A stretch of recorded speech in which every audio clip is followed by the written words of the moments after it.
Hey guys, I am the Comics Kid 2099, and I am here to do a video talking about some of my hopes and dreams for the foreseeable future with the Warner Brothers superhero movies that are to come.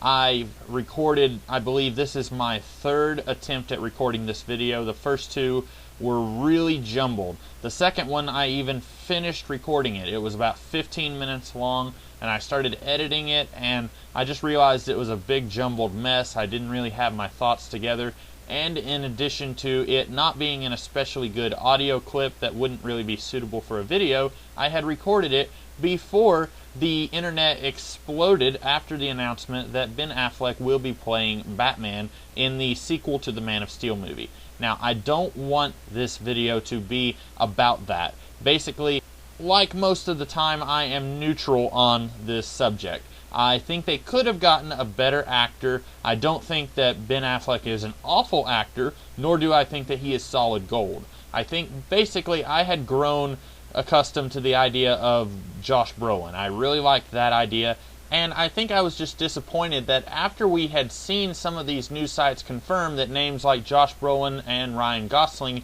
were in the running to play Batman, and then the one name that wasn't ever mentioned turns out to be the guy that they cast as Batman. So I think my very initial reaction was, oh no, what are they doing? But about 2 minutes later, I was more or less okay with it.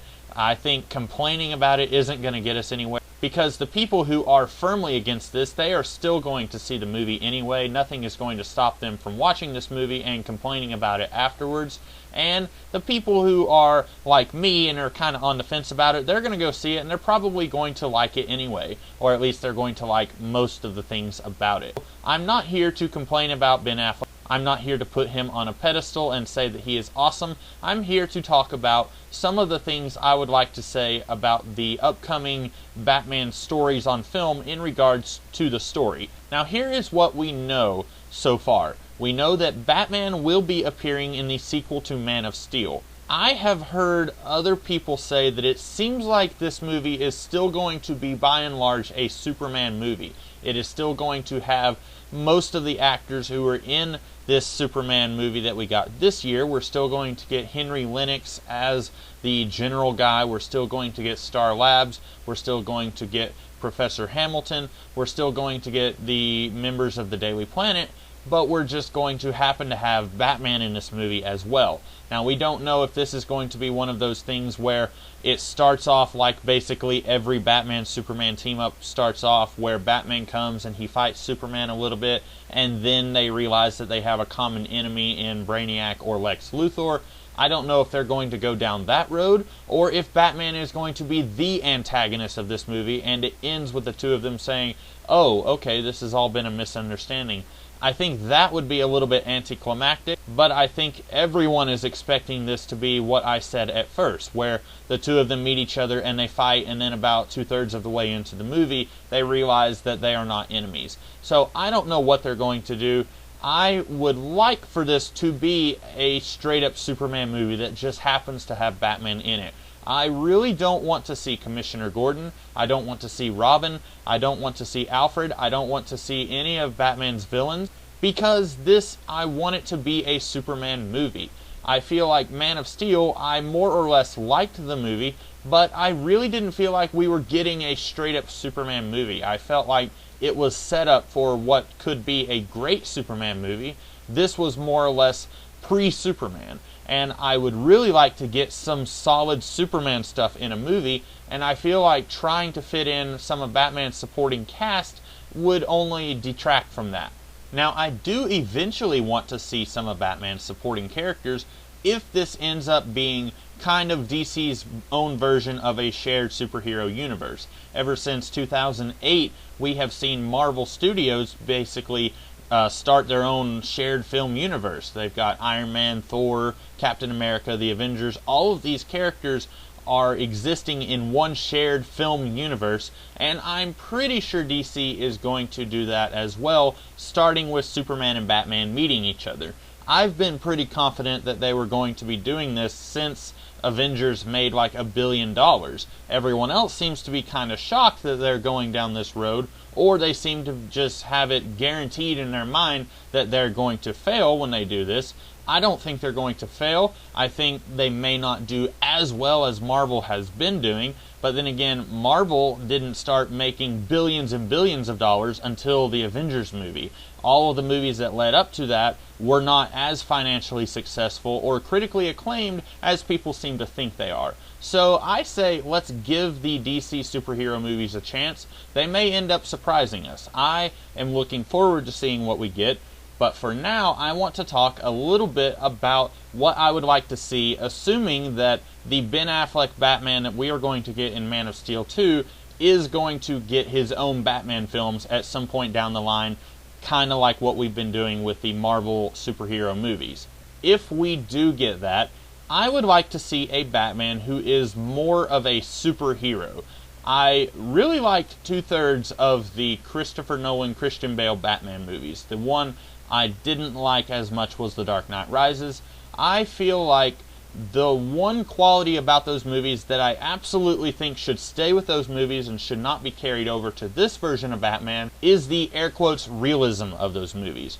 For one, I didn't actually think that those movies were as realistic as people like to pretend.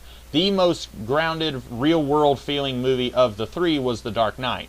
Batman Begins had plenty of elements in it that felt very out there, felt like they belonged in a science fiction-y comic book. The Dark Knight Rises definitely did not feel like a real-world movie. So I think people have it in their heads that those movies were more realistic than what they actually were. But what I am looking for, I would love to see Batman who fights supervillains. We could have Solomon Grundy, or Clayface, or Killer Croc, or Man-Bat, or Firefly, or Mr. Freeze, or Poison Ivy. I think these villains would work in this kind of world for a number of reasons. One, we have not seen a lot of them in film at all. I know that Poison Ivy and Mr. Freeze both appeared in Batman and Robin, and while I am not here to bash on that movie, I think both of those characters could be done a lot better. For the most part, those villains that I mentioned, we haven't seen them in a film portrayal because most of the villains that Batman fights in film are air quotes realistic. They don't have powers, they're just kind of a little bit messed up. And I think it would be a really nice change of pace if Batman could fight some full-on supervillains, and we could see a little bit more high-tech gadgetry from him, and we could see that even though he is still a non-powered hero, that he can hold his own against some of these powered supervillains. One problem that a few people have mentioned is that Ben Affleck is 41, and even before Affleck was cast, it was confirmed that they were looking for actors who were kind of in their early 40s at least. They weren't looking for someone very young. Now, the problem is, what is this Batman's backstory? Assuming that they are not going to be taking a radical change in Batman's backstory, let's assume that it's basically the same that it's always been. He's about 8 to 12 years old, and his parents get killed, and then he goes around the world for 10 to 15 years training, and then he comes back to Gotham City. That would put him in his early to mid-20s when he returns. One suggestion I saw from one person in a video was that maybe this version of Batman has been around for about 10 or 15 years already, and he's just an urban legend.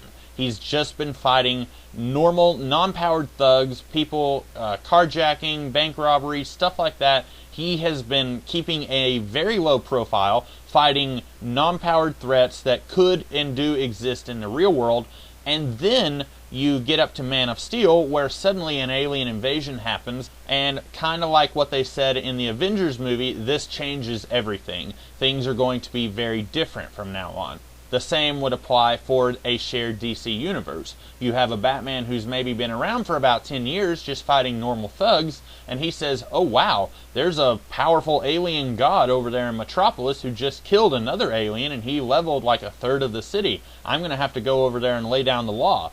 Maybe that's what's going to happen. I don't know. I feel like that's really the only way that they can make this work, because it's going to feel very odd if Bruce Wayne has been training for 30 years, and he's in his early 40s. Now, I guess it is possible that they could say that Ben Affleck is in his early 40s, but this version of Bruce Wayne is maybe 30. He maybe could look like he's younger than what he actually is. I don't know if they're going in that direction. They seem to be pretty adamant that this version of Batman needs to be older than Christian Bale. He needs to be in his early 40s. So I guess we'll see. One element from the Christopher Nolan Christian Bale trilogy that I do hope they use in some capacity here is the idea that the appearance of Batman kind of triggers a wave of supervillains. And this is not new to that trilogy. This idea was introduced as early as the mid-80s in Year One